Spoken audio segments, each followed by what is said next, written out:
नमस्कार, मैं अमन मिश्रा स्वागत करता हूं आपके अपने इस चैनल पे। जैसा कि डेली शाम को हम पत्र सूचना कार्यालय के द्वारा जो भी प्रेस विज्ञप्तियां आती हैं, उनके हेडलाइंस को पढ़ते हैं और 1 से 2 न्यूज़ ऐसा ज़रूर निकालते हैं उसमें से जो हमारे लिए और आपके लिए महत्वपूर्ण होती हैं। अपने इसी क्रम में आपको लेके मैं चलता हूं अपने इस वीडियो में। 8 जनवरी 2024 को कुल 30 प्रेस विज्ञप्तियां रिलीज की गई हैं। जिसमें सबसे पहला विज्ञप्ति जो हम पढ़ेंगे वो है प्रधानमंत्री कार्यालय का। प्रधानमंत्री श्री नरेंद्र मोदी ने लगातार चौथी बार जीत के लिए प्रधानमंत्री शेख हसीना को बधाई दी।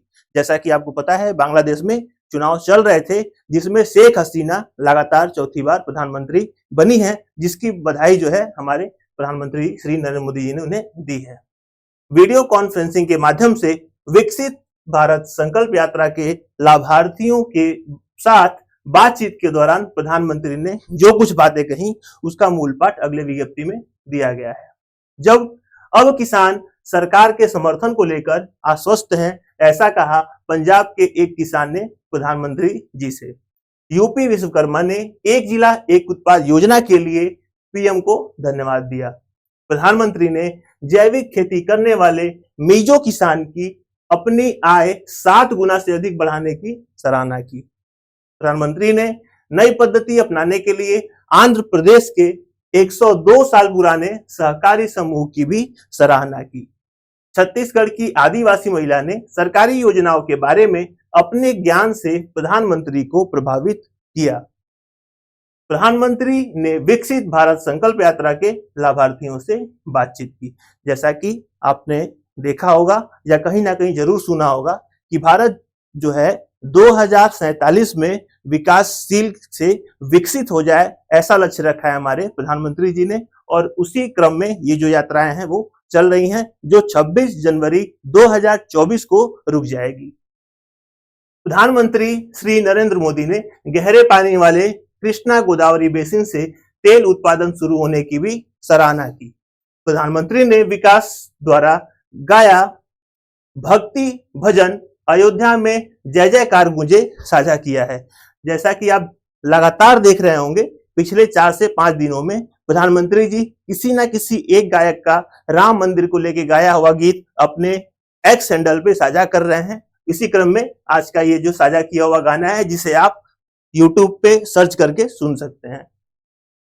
अगला विज्ञप्ति है कृषि एवं किसान कल्याण मंत्रालय द्वारा, जिसमें बताया गया है कि प्रधानमंत्री श्री नरेंद्र मोदी ने आज वीडियो कॉन्फ्रेंसिंग के माध्यम से विकसित भारत संकल्प यात्रा के लाभार्थियों के साथ बातचीत की। रसायन एवं उर्वरक मंत्रालय के द्वारा एक विज्ञप्ति दिया गया है, जिसमें बताया गया है केंद्रीय कृषि एवं सहकारिता मंत्री श्री अमित शाह और केंद्रीय रसायन एवं उर्वरक तथा स्वास्थ्य एवं परिवार कल्याण मंत्री डॉक्टर मनसुख मांडविया ने प्रधानमंत्री भारतीय जन औषधि केंद्र के रूप में पैक्स विषय पर राष्ट्रीय महासम्मेलन का संबोधन किया। नागरिक उड्डयन मंत्रालय के द्वारा बताया गया है कि डीजीसीए ने फ्लाइट क्रू के लिए थकान जोखिम प्रबंधन प्रणाली में महत्वपूर्ण बदलाव किए हैं, जो कि एक छोटा सा नियम है जो 1 जून 2024 तक लागू रहने वाला है। कोयला मंत्रालय के द्वारा बताया गया है कि कोयले रहित भूमि पर जीवन एक इकोसिस्टम आधारित दृष्टिकोण है। इस खबर को हम चाहे तो विस्तृत रूप से पढ़ सकते हैं, लेकिन उसमें ऐसी कोई जानकारी नहीं होगी जो हमारे लिए या एक सामान्य नागरिक के दृष्टिकोण से बहुत महत्वपूर्ण हो। कोयला मंत्रालय ने वित्त वर्ष 2024-25 में विशेष रूप से वाणिज्यिक खदानों से 186.63 मिलियन टन कोयला उत्पादन का जो है लक्ष्य रखा है। वाणिज्य एवं उद्योग मंत्रालय के द्वारा से जो अगली विज्ञप्ति है वो है श्री पीयूष गोयल ने भारत के जीवंत और विविध खाद्य इकोसिस्टम पर इंडस फूड 2024 प्रदर्शनी का उद्घाटन किया। ये उद्घाटन जो है वो नोएडा के अंदर किया गया है। सहकारिता मंत्रालय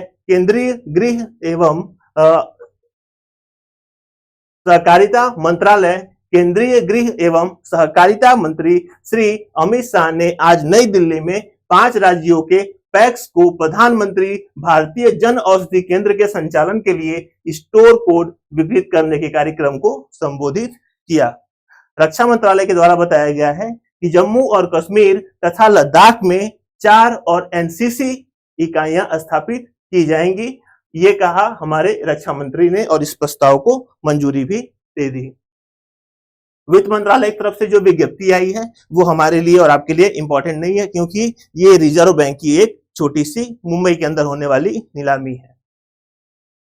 मत्स्य पालन, पशुपालन और डेयरी मंत्रालय की तरफ से बताया गया है कि मत्स्य पालन, पशुपालन और डेयरी मंत्री श्री परषोत्तम रूपाला ने आज पारादीप फिशिंग हार्बर के आधुनिकीकरण और उन्नयन परियोजना की आधारशिला ओडिशा के पारादीप में रखी। स्वास्थ्य एवं परिवार कल्याण मंत्रालय द्वारा बताया गया, केंद्रीय स्वास्थ्य एवं परिवार कल्याण मंत्री डॉक्टर मनसुख मांडविया ने दिल्ली में केंद्र सरकार के अस्पतालों में नई स्वास्थ्य सुविधा का उद्घाटन किया। आवास एवं शहरी कार्य मंत्रालय के द्वारा बताया गया कि शहरी स्वच्छता के सबसे बड़े उत्सव का जो जश्न है वो बहुत ही जल्द आयोजित होने वाला है, और मैं कोशिश करूंगा कि आज के अपने इस वीडियो में मैं इस खबर को जरूर पढूं। कार्मिक लोक शिकायत एवं पेंशन मंत्रालय के द्वारा 2 विज्ञप्तियां दी गई हैं।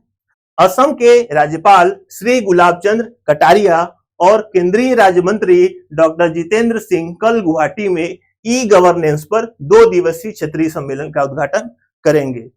वर्ष 2023 के लिए लोक प्रशासन में उत्कृष्टता के लिए प्रधानमंत्री पुरस्कार की योजना और वेब पोर्टल लॉन्च किया गया। रेल मंत्रालय के द्वारा कुल 3 विज्ञप्तियां दी गई हैं। श्री सतीश कुमार ने रेलवे बोर्ड के सदस्य का पदभार संभाला है। सुश्री अरुणा नायर ने रेलवे बोर्ड के सचिव का पदभार संभाला है। भारतीय रेल ने कैलेंडर वर्ष 2023 में 6,577 रूट किलोमीटर विद्युतीकरण का कार्य पूरा किया, जो कि भारत के लिए एक बहुत अच्छी खबर है। विज्ञान एवं प्रौद्योगिकी मंत्रालय के द्वारा भी एक छोटा सा रिलीज दिया गया है, आइए इसे पढ़ लेते हैं। भारतीय अंतरराष्ट्रीय विज्ञान महोत्सव यानी IIFF 2023 पर संवर्धनात्मक प्रोमोफिल और विवरणिका यानी कि ब्रोशर को ट्रांसलेशन स्वास्थ्य विज्ञान एवं प्रौद्योगिकी संस्थान फरीदाबाद में एक अनावरण कार्यक्रम रेंज के लिए बातों को विस्तृत किया गया। पतन, पोत, परिवहन और जल मंत्रालय के द्वारा भी एक प्रेस विज्ञप्ति दी गई है, जिसमें बताया गया है कि भारत की पहली अंतर्देशीय जल मार्ग विकास परिषद ने नई पर्यटन के विकास के लिए 45,000 करोड़ रुपए को आवंटित किए हैं।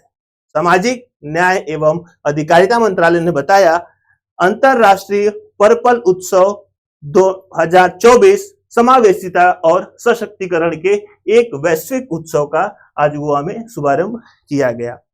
तो हम 2 खबरों को थोड़ा सा विस्तार से या कम शब्दों में देख लेते हैं। एक बहुप्रशिक्षित अंतरराष्ट्रीय पर्पल उत्सव 2024 का आयोजन गोवा में शुभारंभ हो रहा है, जो 13 जनवरी तक समावेशिता और सशक्तिकरण के लिए अपने जीवन समारोह का प्रदर्शन करने के लिए तैयार है। यह उत्सव राज्य दिव्यांगजन आयुक्त कार्यालय द्वारा गोवा सरकार के समाज कल्याण निदेशालय के सहयोग से तथा भारत सरकार के सामाजिक न्याय और अधिकारिता मंत्रालय के दिव्यांगजन सशक्तिकरण विभाग के समर्थन से आयोजित किया जा रहा है। इस उत्सव का भव्य उद्घाटन आज शाम 4 बजे डीबी मैदान कैम्पबेल पणजी गोवा में किया जा रहा है। इस खबर में मुझे लगता है इतनी ही महत्वपूर्ण बातें हैं, तो अब हम चलते हैं अपने इसके एक अन्य रिलीज पे, जो हमारे लिए जानना आज बहुत महत्वपूर्ण है। शहरी स्वच्छता के सबसे बड़े उत्सव का जो जश्न है वो जल्दी होने वाला है, यानी कि स्वच्छ सर्वेक्षण अवार्ड के 8वें संस्करण के लिए मंच हमारा तैयार है। खबरें देखते हैं विस्तार रूप से। मंच रूप पूरी तरह तैयार हो चुका है। दुनिया के सबसे बड़े शहरी स्वच्छता सर्वेक्षण का 8वां संस्करण, जिसका सभी को बड़ी उत्सुकता से इंतजार था, आखिरकार उसके नतीजे आ गए, जिनके अंतर्गत एक बार फिर शहरी भारत के सबसे स्वच्छ शहरों के नाम घोषित किए जाएंगे। भारत की माननीय राष्ट्रपति श्रीमती द्रौपदी मुर्मू 11 जनवरी 2024 को भारत मंडपम के आवासन और शहरी कार्य मंत्रालय द्वारा आयोजित एक राष्ट्रीय कार्यक्रम में स्वच्छ सर्वेक्षण के विजेताओं को सम्मान प्रदान करेंगे।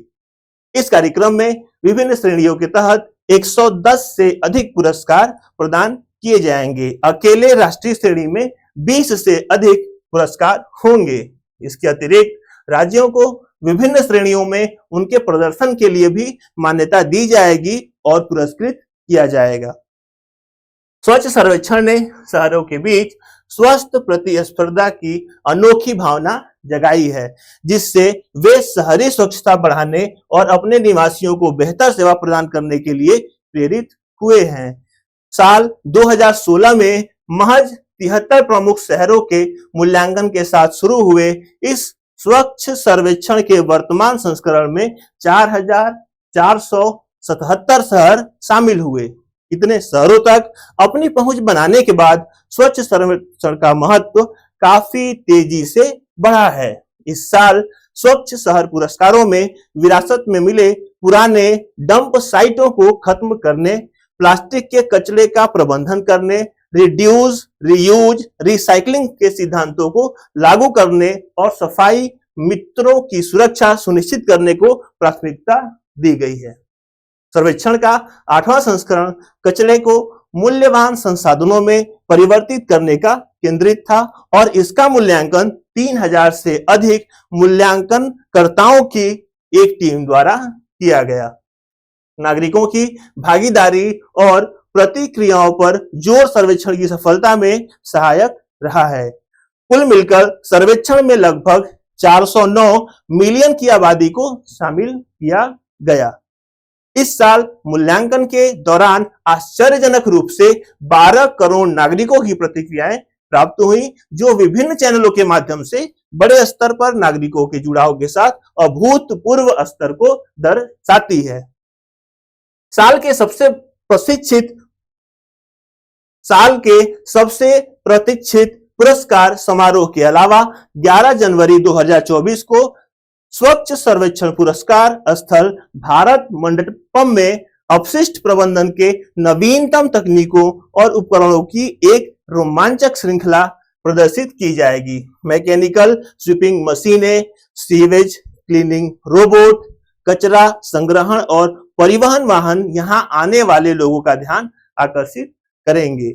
इतना ही नहीं, प्रदर्शनी में कचरे से बने उत्पाद भी खरीदे जा सकते हैं। स्वयं सहायता समूहों द्वारा रंग बिरंगे स्टॉल लगाए जाएंगे जो कचरे से बनी अपनी कलाकृतियां बेचेंगे। यह आयोजन कागज रहित और शून्य अपशिष्ट कार्यक्रम अवधारणा पर आधारित होगा।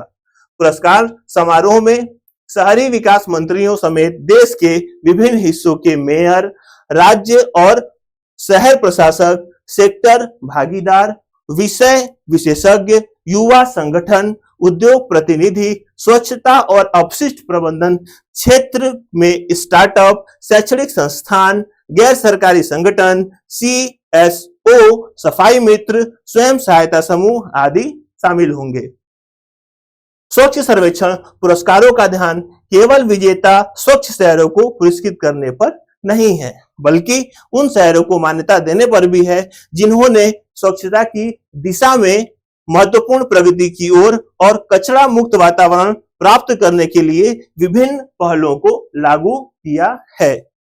एक साल की कड़ी मेहनत, स्वस्थ प्रतिस्पर्धा, स्वच्छता के प्रति उत्साह और जुनून के बाद शहर बेसब्री से 11 जनवरी 2024 का इंतजार कर रहा है, जिस दिन स्वच्छ सर्वेक्षण के 8वें संस्करण के विजेताओं की घोषणा की जाएगी। तो मेरे दृष्टिकोण से जो आज की खबर थी, ये मैंने आपको पूरी बता दी है। तो 11 जनवरी 2024 को मैं अपने इसी वीडियो में, यानी कि इसी श्रृंखला के वीडियो में जो भी पुरस्कार विजेता होंगे उनकी पूरी लिस्ट की व्याख्या करूंगा और आप तक उनके नाम पहुंचाऊंगा। सारी वीडियो जो है मैं डेट वाइज आपको दे रहा हूं। उम्मीद है कि आप इस क्रम में मेरे साथ धीरे धीरे आगे बढ़ेंगे और जो भी छोटी बहुत जानकारियां मैं आप तक पहुंचा रहा हूं उसे ग्रहण करने की कोशिश करेंगे। जल्दी ही ऐसे ही कुछ अन्य खबरों के साथ मिलते हैं अपने अगले वीडियो में। तब तक के लिए नमस्कार।